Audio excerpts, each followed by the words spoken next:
2024 के लोकसभा चुनाव में बहुमत हासिल नहीं कर पाएगी भाजपा, ये सवाल है। और ये सवाल यूं ही खड़ा नहीं हुआ है, इस सवाल को राजनीतिज्ञ शशि थरूर ने खड़ा किया है। शशि थरूर यूं तो कांग्रेस के सांसद हैं, लेकिन फिर भी उनकी गहरी समझ है अगर एनालिसिस की बात की जाए। फिलहाल अपनी पार्टी में भी बहुत ज़्यादा तवज्जो नहीं है उनको, या कुछ नाराज़गी हो सकती है, कुछ दूरियां हैं। अध्यक्ष का चुनाव लड़े थे खरगे के सामने, उनकी टीम का हिस्सा भी नहीं दिखाई दे रहे हैं, लेकिन कांग्रेस के साथ में है। बहरहाल उनकी एनालिसिस बहुत दिलचस्प है, और बात सिर्फ उनकी एनालिसिस की नहीं है, उसमें कितना दम है ये बात भी समझने की ज़रूरत है। किस आधार पर ये बातें कही जा रही हैं, ये सारी बातें इस रिपोर्ट में मैं आपके सामने रखूंगा विस्तार से। एक एनालिसिस जो अलग अलग सोर्सेज से या राजनीतिक विश्लेषकों की सोच के आधार पर सामने आती है। और वर्तमान परिप्रेक्ष्य में आप देखिए, जब भी कोई रणनीति बनाई जाती है तो इसी तरह से पहले आकलन किया जाता है अलग अलग सीटों का, सभी करते हैं। अपने मजबूत गढ़ों को देखा जाता है, कमजोर सीटों को देखा जाता है, और बीजेपी तो पिछले काफी समय से इसी अंदाज में काम करती दिखाई दे रही है। और अब कांग्रेस ने भी अपनी यात्रा को जिस तरीके से निकाला, जिन जगहों पर गई है, उससे स्पष्ट हो गया है कि सीटों को चिन्हित करके काम किया जा रहा है, राज्यवार काम किया जा रहा है, राज्यों के आधार पर, सहयोगियों की परख के आधार पर काम किया जा रहा है। तो कैसे दावा करते हैं शशि थरूर कि बीजेपी को बहुमत नहीं मिलेगा, और वो ये भी कहते हैं कि बेशक बड़ी पार्टी बनकर उभरेगी। इस बात पर सबकी निगाहें हैं। भारतीय राजनीति का ये एक दौर रहा है। भारतीय राजनीति में, और ये जब दौर आया था तो उसको चिंताजनक दौर माना जाता था, क्योंकि जब तक किसी एक पार्टी को स्पष्ट बहुमत नहीं मिलता है, सरकार के कामकाज को लेकर बहुत सवाल खड़े होते हैं। गठबंधन धर्म का पालन करते हुए कई बार ऐसे कॉम्प्रोमाइजेस करने पड़ते हैं जो जनहित की योजनाओं या कई बातों को नजरअंदाज करते भी दिखाई देते हैं। भ्रष्टाचार हो, राजनीतिक दलों की तरफ से जो बड़े बड़े भ्रष्टाचार हुए, वो इसकी एक बानगी है। कई लोगों का इसकी जांच की पकड़ में नहीं आना, कई लोगों का राजनीतिक रूप से फायदा उठाना सत्ता में आने के बाद में, छोटे छोटे दलों का बार्गेनिंग के स्तर पर आ जाना, ये सब हमने देखा था गठबंधन की राजनीति में हुआ है। जनता को ऐसा लगा कि एक दल के साथ में जाएंगे तो बेहतर होगा। अब पहले तो एनडीए और यूपीए की परिपाटी चली, इसके बाद में अब बीजेपी दिखाई देती है। एनडीए नहीं, अब बीजेपी का जोर चलता है। और जहां तक बात है बीजेपी की सोच की, तो जेपी नड्डा स्पष्ट तौर पर पटना में कह चुके हैं कि सभी क्षेत्रीय दल खत्म हो जाएंगे, सभी खत्म हो जाएंगे। उन्होंने ऐसा नहीं कहा कि हमारे साथ के कि किसी और के साथ के, सभी क्षेत्रीय दल खत्म हो जाएंगे और रहेगी तो सिर्फ बीजेपी, क्योंकि वो विचारधारा आधारित पार्टी है। ये सारी बातें जो मैंने अभी आपको कही हैं, ये शशि थरूर के बयान के बाद क्यों सामने आती हैं और इससे क्या इंप्रेशन मिलता है, इसको समझने की कोशिश करते हैं। लोकसभा चुनाव के लिए क्या सत्ता पक्ष और विपक्ष की ओर से एजेंडा सेट कर दिया गया? एक और राहुल गांधी की अगुवाई में भारत जोड़ो यात्रा शुरू हो रही है, इसके बीच में विपक्ष को एकजुट करने की कोशिश की जा रही है। तो ये विपक्ष को एकजुट करना जो है, ये कांग्रेस का एजेंडा दिखाई देता है, विपक्ष का एजेंडा दिखाई देता है, और भाजपा को इससे झटका देने की कोशिश कांग्रेस कर रही है। लेकिन क्या ऐसा कर पाएगी?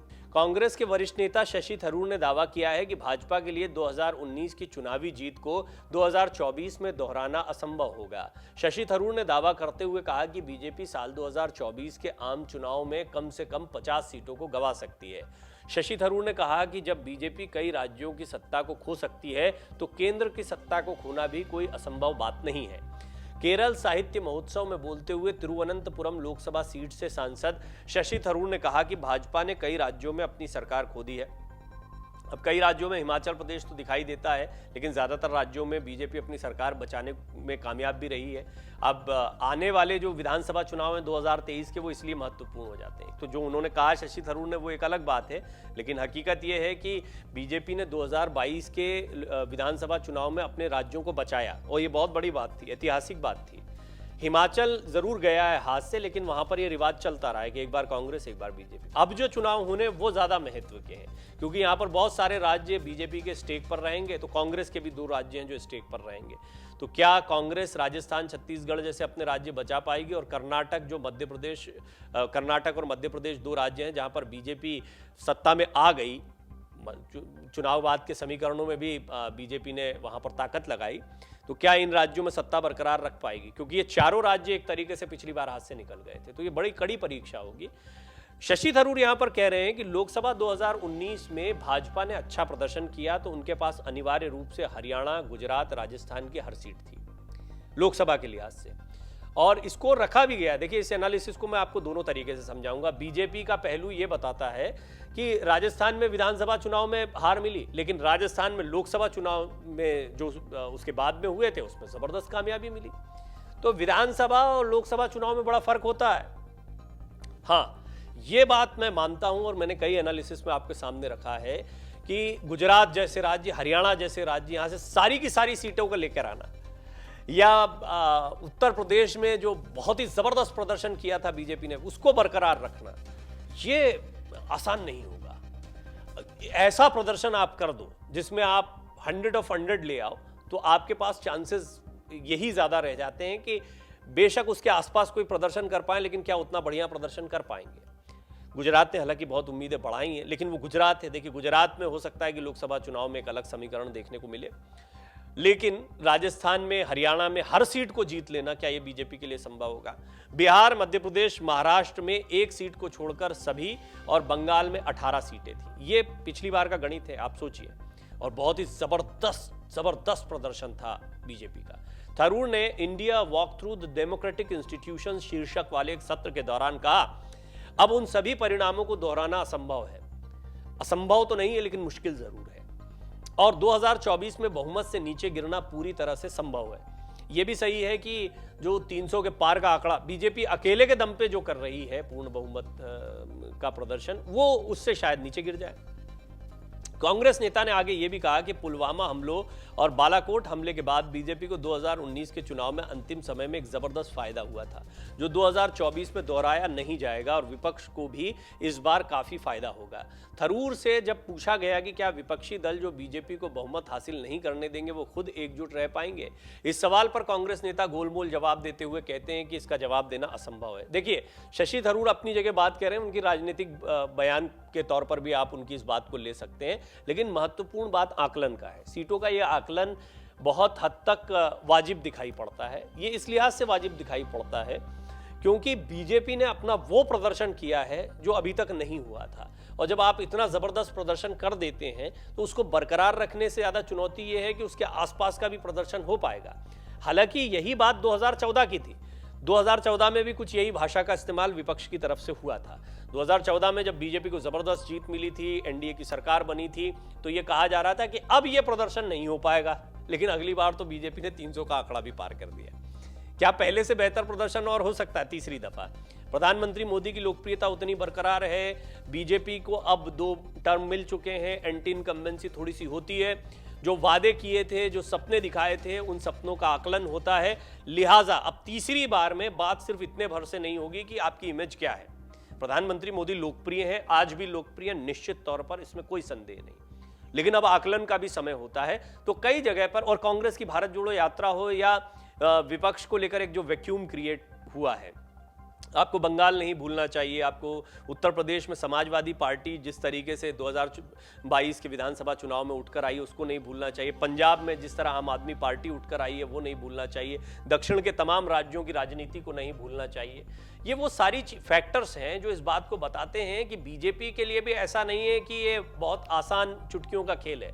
बीजेपी को भी एक एक सीट पर गुणागणित जमाना पड़ता है, वो भी तब जबकि हिमाचल में अभी हाल में आपको हार मिली हो, और अभी कह नहीं सकते कि जो 4 राज्य जो मुख्य राज्य हैं और उसके बाद में फिर नॉर्थ ईस्ट के जो बहुत ही महत्वपूर्ण राज्य होते हैं, लेकिन मैं मुख्य राज्य शब्द का इस्तेमाल इसलिए कर रहा हूँ क्योंकि लोकसभा सीटों के लिहाज से बड़े राज्य दिखाई पड़ते हैं, राजस्थान, मध्य प्रदेश, छत्तीसगढ़ और कर्नाटक, खासतौर पर ये कर्नाटक, मध्य प्रदेश और राजस्थान, और यहाँ पर पिछली बार बीजेपी का अच्छा प्रदर्शन रहा था, तो इसको बरकरार रखना ये कोई कम चुनौतीपूर्ण नहीं है। शशि थरूर ने यह भी कहा था कि भारत जोड़ो यात्रा से कांग्रेस को काफी लाभ मिलेगा।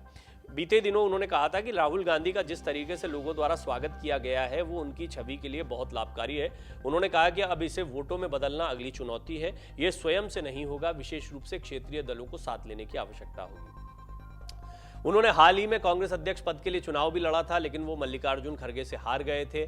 इसके बाद में वो कांग्रेस में हाशिए पर चले गए या कांग्रेस शीर्ष नेतृत्व के बहुत साथ में वो नहीं दिखाई पड़ते हैं। ये वो सारी चीज़ें हैं जो शशि थरूर को एक किनारे करती हैं। लेकिन शशि थरूर का जो राजनीतिक करियर रहा है, जो उनकी राजनीतिक समझ रही है, अंतर्राष्ट्रीय स्तर पर भी जो उन्होंने यूएन के साथ में काम किया है और बाद में भारतीय राजनीति में जब वो फुल टाइम उतरे, कांग्रेस के साथ में आए थे, वो सारी चीज़ें हैं जो उनकी समझ को बताती हैं कि वो किस तरह जो एनालिसिस कर रहे हैं वो यूं ही नहीं कर रहे, हवा में एनालिसिस नहीं कर रहे हैं। और उनके एनालिसिस के, उनके बोलने के मुरीद बहुत लोग आपको मिल जाएंगे। बहरहाल ये एक महत्वपूर्ण बात है कि बीजेपी क्या पूर्ण बहुमत का आंकड़ा नहीं छू पाएगी अगले चुनाव में। देखिए, बात बहुमत की नहीं है अकेले के दम पे, एनडीए की बात नहीं हो रही। हो सकता है कि कोई नए समीकरण बनाए जाएं। अभी जो फेरबदल हो रहा है उसमें शिवसेना, शिंदे गुट को कुछ मौका दिया जा रहा है, तो महाराष्ट्र की सियासत को साधना दे। महाराष्ट्र में आसान नहीं होगा, बिहार में आसान नहीं होगा, पश्चिम बंगाल में आसान नहीं होगा, और उत्तर प्रदेश में निश्चित तौर पर यहाँ भी बहुत सारी ताकतें हैं। तो देखना होगा कि बीजेपी का प्रदर्शन क्या रहता है। पर लोकसभा चुनाव है, क्षत्रपों के दम पे हो रही है अभी राजनीति।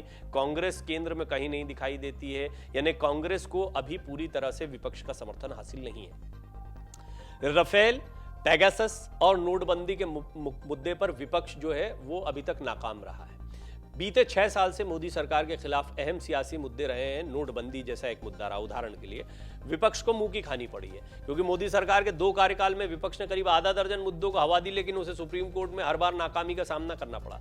नोटबंदी से पहले विपक्ष को पेगासस जासूसी कांड, गुजरात दंगे में पीएम नरेंद्र मोदी को एसआईटी से मिली क्लीन चिट, जस्टिस लोहिया की मौत, धन शोधन मामले में प्रवर्तन निदेशालय को मिले विशेष अधिकार, सामान्य वर्ग आरक्षण जैसे मामले में फैसला मोदी सरकार के पक्ष में आया है। महंगाई, बेरोजगारी, ये सब जो मूल मुद्दे हैं तो उठाए जाते हैं और ये हर बार उठते हैं, क्योंकि इनकी स्थिति कोई भी सरकार आती जस की तस बनी रहती है। इन्हीं मुद्दों को लेकर, भ्रष्टाचार, महंगाई, बेरोजगारी, इन्हीं मुद्दों को लेकर कांग्रेस की सरकार गई थी, यूपीए की सरकार गई थी।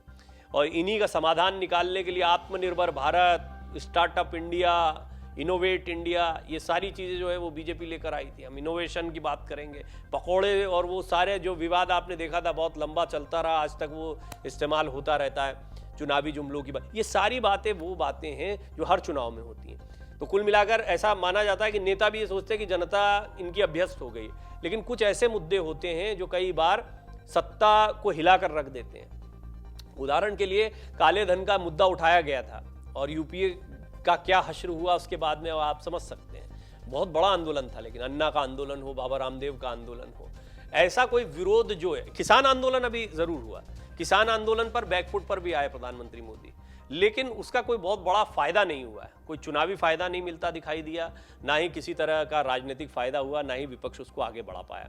अभी आपने देखा कि राहुल गांधी के साथ में फिर टिकैत खड़े दिखाई दिए, तो कोशिश ये हो रही है कि एक बार फिर कोई ऐसा आंदोलन खड़ा किया जाए। आंदोलन तो नहीं, लेकिन ये भारत जोड़ो यात्रा जरूर निकाली गई। भारत जोड़ो यात्रा क्या कोई आंदोलन की शक्ल लेगी? क्या भारत जोड़ो यात्रा को जो रिस्पांस मिला है वो सिर्फ कांग्रेस के इर्द गिर्द है, या राहुल गांधी उस तरह का कोई माहौल बनाना चाहते हैं, एक बड़े आंदोलन का माहौल बनाना चाहते हैं? क्या इसमें वो कामयाब हुए हैं? आप इस पर अपनी राय जरूर रखिएगा, क्योंकि अभी इस पर बहुत काम करने की जरूरत है। आपकी राय बड़ी महत्वपूर्ण है, तो आप बताइएगा कि क्या विपक्ष अब हाल के दिनों में, खासतौर पर 2023 के विधानसभा चुनाव और उसके बाद 2024 के लोकसभा चुनाव के पहले, कोई एक बड़ा मुद्दा क्रिएट करने में या सरकार को घेरने में कामयाब हुआ है? राहुल गांधी का चेहरा रखकर कांग्रेस क्या इस काम को करने में कामयाब हो पा रही है? आपको याद होगा, हल्ला बोल रैली के साथ में रामलीला मैदान से शुरुआत हुई थी। हल्ला बोल के बाद में महंगाई, बेरोजगारी, नफरत तोड़ो, ये 2-3 बड़े मुद्दे उठाए गए। क्या इसको लेकर जनता के बीच में कोई माहौल बना है? आपको क्या लगता है? आप अपनी राय जरूर रखें। लोकसभा चुनाव से पहले 9 राज्यों में विधानसभा चुनाव होने, ये भी बहुत महत्वपूर्ण है, और यहाँ पर अपने अपने क्षेत्रीय मुद्दे भी रहते हैं। इस साल 9 राज्यों में जो चुनाव होने हैं, इन चुनावों के साथ ही राजनीतिक दलों के मिशन में 2024 भी शामिल है। लोकसभा चुनाव को ध्यान में रखकर सभी राजनीतिक दल अभी से ही तैयारियों में जुट गए हैं। कांग्रेस भारत जोड़ो यात्रा के साथ विपक्ष को भी एकजुट करने में लगी है, तो वहीं बीजेपी आस्था और विकास के सहारे अपनी रणनीति को तैयार कर रही है। अब जरा ये प्रधानमंत्री मोदी की स्ट्रैटेजी को समझते हैं। सब लोग कहते हैं, बहुत सारे आरोप लगाए जाते हैं, लेकिन पीएम मोदी जब चलते हैं तो वो मास्टर स्ट्रोक चलते हैं।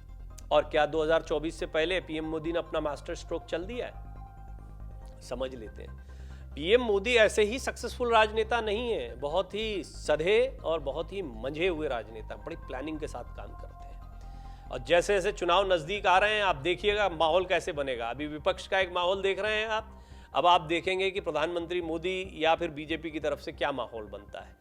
तो उसकी एक बानगी देखिए, समझिए क्या है master stroke.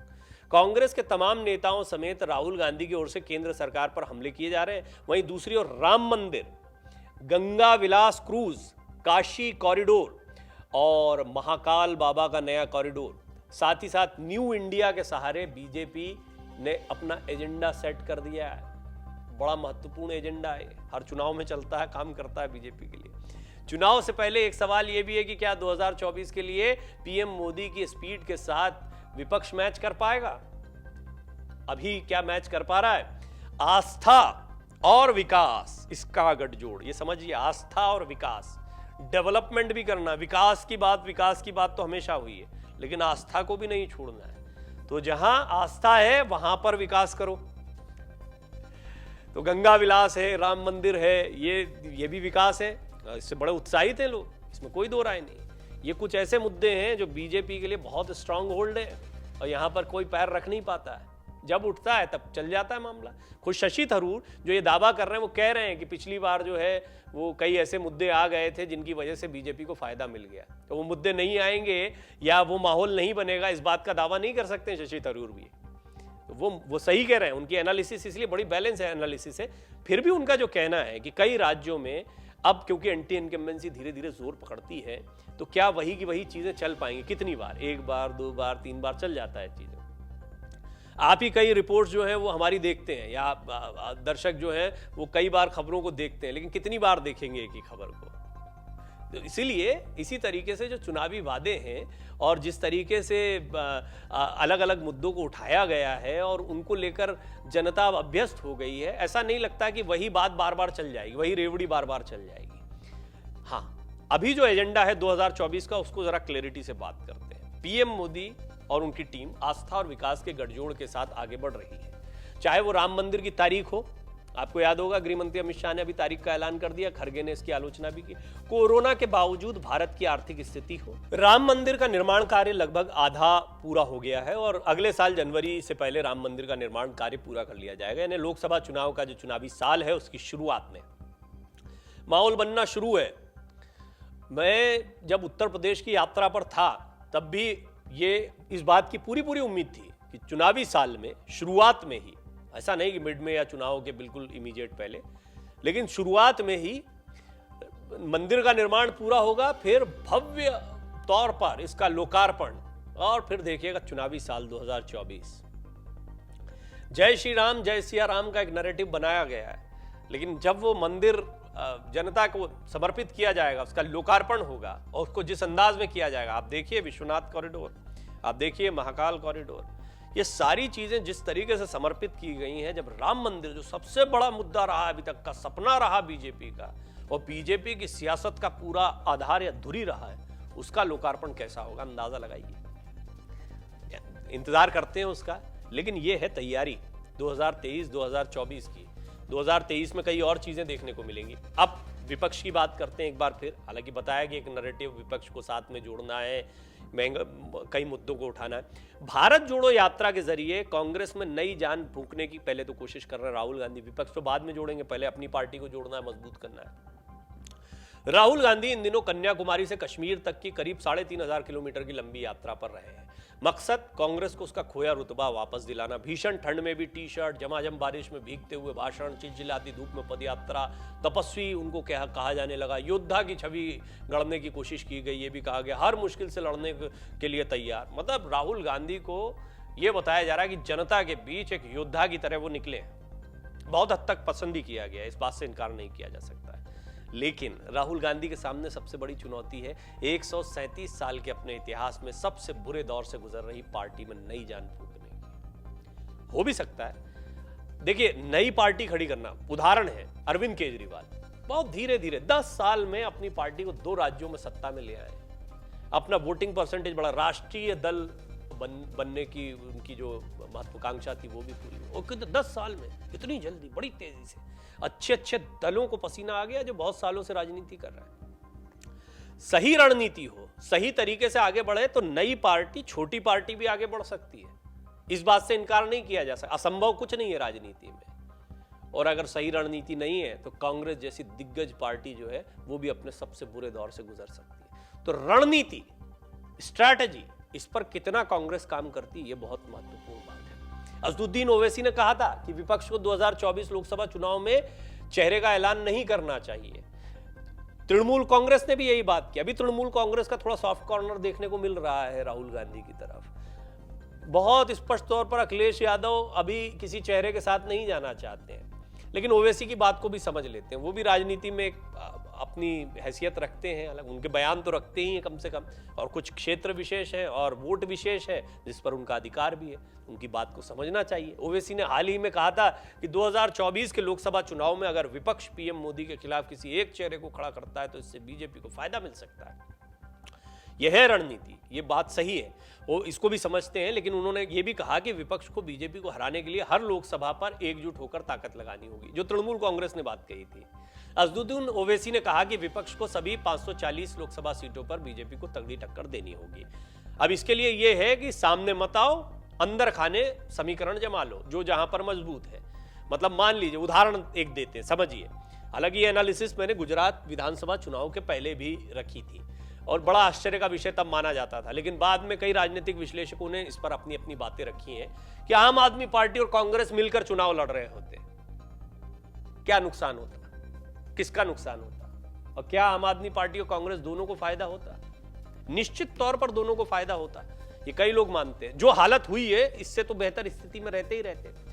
Bahujan Samaj party, Samajwadi party, Congress, ये सब अगर महागठबंधन का प्रयोग जो बिहार में चल रहा है वैसे चुनाव लड़ते हैं उत्तर प्रदेश में, तो कोई फायदा होगा?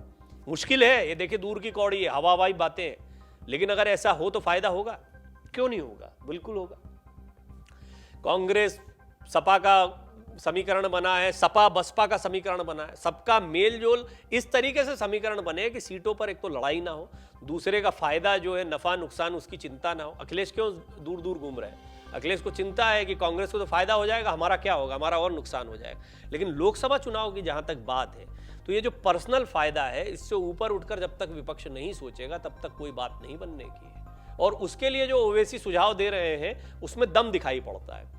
और तृणमूल कांग्रेस की तरफ से भी ये बात कही गई थी कि अपने अपने राज्यों में ताकत के साथ चुनाव लड़ो, जिसकी जहां पर ताकत है, और हर लोकसभा सीट पर बीजेपी को टक्कर देने की कोशिश करो, और उसके बाद में फिर जो समीकरण बनेंगे, जिसकी जितनी सीटें आएंगी उसके हिसाब से गठबंधन तय कर लिया जाएगा। हालांकि उसमें बड़े पेंच होते हैं, देखिए ये आसान नहीं है राजनीति। और मैंने आपको शुरुआत में इसी रिपोर्ट में बताया कि जनता भी जो है आज आ चुकी है ऐसी राजनीति से। जनता को पसंद नहीं है कि वो स्कैटर्ड या बिखरा हुआ एक गठबंधन देखे, जिसमें पता ही नहीं कौन किसके साथ में, किसके खिलाफ किसको वोट दे रहे हैं, कौन किसके खिलाफ खड़ा हो रहा है। अब महाराष्ट्र की स्थिति देख लीजिए, बिहार की स्थिति देख लीजिए, जेडीयू बीजेपी साथ में मिलकर मतदाताओं के बीच में जाते हैं, और अब देख रहे हैं तो नीतीश कुमार जो है वो जिनके खिलाफ लड़े थे उनके साथ में जाकर सरकार बना रहे हैं। महाराष्ट्र में यही स्थिति बनी, शिवसेना बीजेपी साथ में लड़े और उद्धव ठाकरे ने बना ली सरकार कांग्रेस के साथ में जाकर, एनसीपी के साथ में जाकर। जनता को ये राजनीति पसंद नहीं आती है। बहरहाल ओवैसी ने यह भी कहा कि अगर मोदी बनाम केजरीवाल या राहुल गांधी होगा तो इससे प्रधानमंत्री को फायदा होगा, यानी प्रधानमंत्री मोदी को फायदा होगा। और ये बात सही है कि अभी ये दोनों चेहरे जो हैं वो प्रधानमंत्री मोदी के समकक्ष नहीं दिखाई देते हैं, उस स्तर के नहीं दिखाई देते हैं। बाद में अगर विपक्ष का गठबंधन होता है, किसकी कितनी सीटें आती है उसके आधार पर कोई चेहरा तय किया जाता तो बात अलग है। गौरतलब है कि 2024 लोकसभा चुनाव में करीब 1.5 साल का वक्त बाकी है, लेकिन राजनीतिक पार्टियों ने अभी से चुनाव की तैयारियां शुरू कर दी हैं। विपक्ष की तरफ से कई नेता पीएम मोदी को टक्कर देने के लिए ताल ठोक रहे हैं। हाल ही में आम आदमी पार्टी ने दावा किया था कि 2024 का लोकसभा चुनाव पीएम मोदी बनाम अरविंद केजरीवाल होगा। आपका दावा था कि आम आदमी पार्टी की बढ़ती लोकप्रियता से बीजेपी घबराई हुई है। अरविंद केजरीवाल के अलावा तेलंगाना के मुख्यमंत्री केसीआर भी आगामी लोकसभा चुनाव के लिए खासी सक्रियता दिखा रहे हैं। वहीं दूसरी तरफ कांग्रेस के तमाम नेता कह रहे हैं कि एकमात्र कांग्रेस ही ऐसी पार्टी है जो 2024 में बीजेपी को सीधी कड़ी टक्कर दे सकती है। कांग्रेस नेताओं का दावा है कि भारत जोड़ो यात्रा से उन्हें 2024 में फायदा मिलेगा और राहुल गांधी ही विपक्ष की तरफ से प्रधानमंत्री पद के उम्मीदवार होंगे। कुछ दिनों पहले ही कांग्रेस के वरिष्ठ नेता कमलनाथ ने कहा था कि 2024 में राहुल गांधी पीएम पद के लिए विपक्ष का चेहरा होंगे। बिहार के सीएम नीतीश कुमार ने भी कहा था कि उन्हें पीएम पद के लिए राहुल गांधी को विपक्ष का चेहरा बनाए जाने में कोई समस्या नहीं है। अब इसमें बड़ा सवाल क्या खड़ा हो गया? विपक्ष कंफ्यूज है क्या?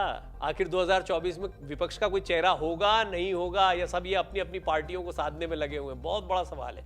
विपक्ष कंफ्यूज दिखाई पड़ता है, और ओवैसी जो कह रहे हैं वो स्पष्टता से कह रहे हैं, क्योंकि उनकी बात को कितने लोग मानेंगे। ओवैसी ने ये कहा, अब आप शरद पवार की बात को सुनिए, नीतीश कुमार की बात को सुनिए। शरद पवार क्या कहते हैं? कोई भी गठबंधन या कोई भी मोर्चा बीजेपी के खिलाफ तब तक संभव नहीं है जब तक कि सेंटर में कांग्रेस जैसे दल को नहीं रखा जाता। क्यों कह रहे हैं वो ये बात? कांग्रेस के हर जगह कार्यकर्ता हैं, और अल्टीमेटली आपको एक बड़ा संगठन, एक बड़ा गठबंधन दिखाना पड़ता है जिसका नेतृत्व कोई ऐसी पार्टी कर रही हो। एनडीए भी बनाया गया, बीजेपी भी ऐसे ही आगे बढ़ी है, तो बीजेपी की ताकत बढ़ती चली गई। सहयोगी दल जो है वो बहुत अब छोटे छोटे रह गए हैं, या तो विलय हो जाता है या खत्म हो जाते हैं। ये बात सही है जो जेपी नड्डा कह रहे थे, लेकिन बीजेपी की अपनी ताकत ऐसे ही बढ़ी है।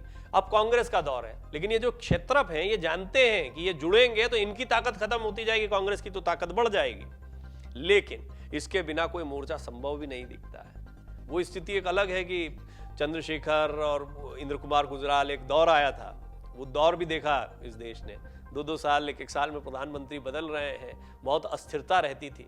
खैर, अब बहुत लंबा समय बीत गया। यूपीए का कार्यकाल जो था, यूपीए एनडीए तो भी चला कि गठबंधन का एक ऐसा कार्यकाल रहा जिसमें यह स्पष्ट था कि यूपीए का मतलब कांग्रेस के नेतृत्व वाले दल और एनडीए यानी बीजेपी नेतृत्व वाले दल।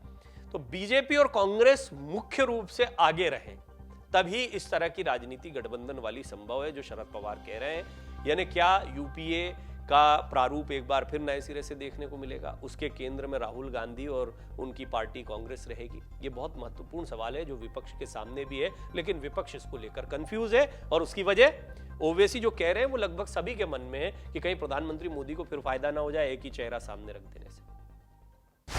डाउनलोड करें अमर उजाला ऐप और पाएं खबरें लगातार। अगर आप ये वीडियो YouTube पर देख रहे हैं तो हमारे चैनल को सब्सक्राइब करें और बेल आइकन को दबाना ना भूलें। अगर आप Facebook पर ये वीडियो देख रहे हैं तो हमारे पेज को लाइक करें।